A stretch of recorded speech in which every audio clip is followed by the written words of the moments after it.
नैबे दालिखौ सोमनानै दोननाया खमसे खम 2.5-3 घन्टासो जाबाय। नायलांदो मा खालामो। गोगोम बुरजा अखा ओरै हाबाय थानाय, मा खालामगोन मा मागोन जादों।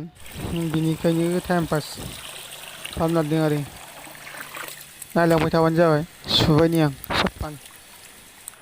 सुखांबाय नै, सुखांनानै दै सरक होबाय खेरखायाव।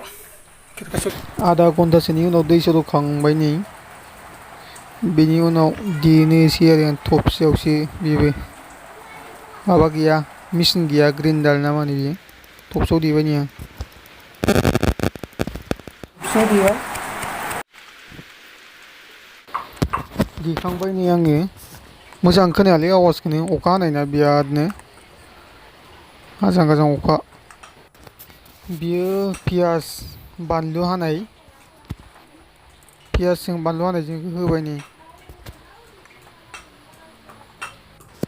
मैदा एसे होनोसै, नङाबा सिथाबनाय नङा बे गाव गोजाबा, गथा गथा जानाय नङा।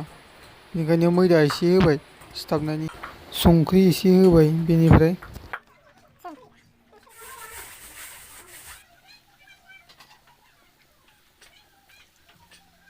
मोनबाय नै, नुखाबाय नोंथांमोना मा जिनिस बानायदों आङो।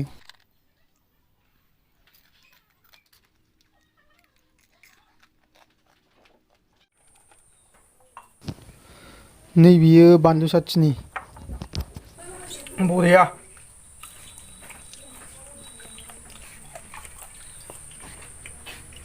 दालि पक'रा जाजोब्बाय नै हारसिंनो आं।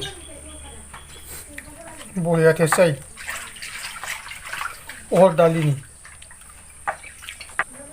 सावबावसै नै, नैलाय बेखौ सावबावगोन नै ना एसे आलदा दिनि सावगोन देखानायनि। खिफि बेन्दों, गंगार दुन्दिया, जोगोलावरि गोरलै गोरलै हाबाय। गामलाया मैला नुदों, दहाय आं माबानायमोन सावनाय, साननै सावनानै जाग्रोनायमोन। मिक्स खालामबाय नै दालि देनायजों दहायनि हानायजों। संख्रि होबाय, मैदा एसे होबाय नै। मानि थाखाय होयो होनबा सिथाबनायनि जिनिसा, नङाबा गावस्राजोबगोन नालाय। एसे मैदा एसेल' होनानै लगायबाय सिथाबनायनि, गथा गथा जानायनि। सिनि गुन्दैजों सावबाय नै दालि पक'रा, बरिया टेस्टि टेस्टि। थिनथ्लां जेलि जाहैदों, थिनथ्लां फिथाइनि बानायनाय। टेस्टिं नायनायसै। दालि पक'रा मोनबाय, जानोसै नैजों।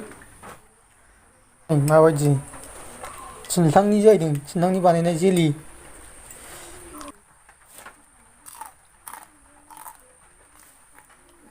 जाजायो, गोदैसो थिनथ्लाङाबो। थिनथ्लांनि जेलि फाग्ला फाग्लानि जाखायो। दहायनो आसारा जोब्बाय नै।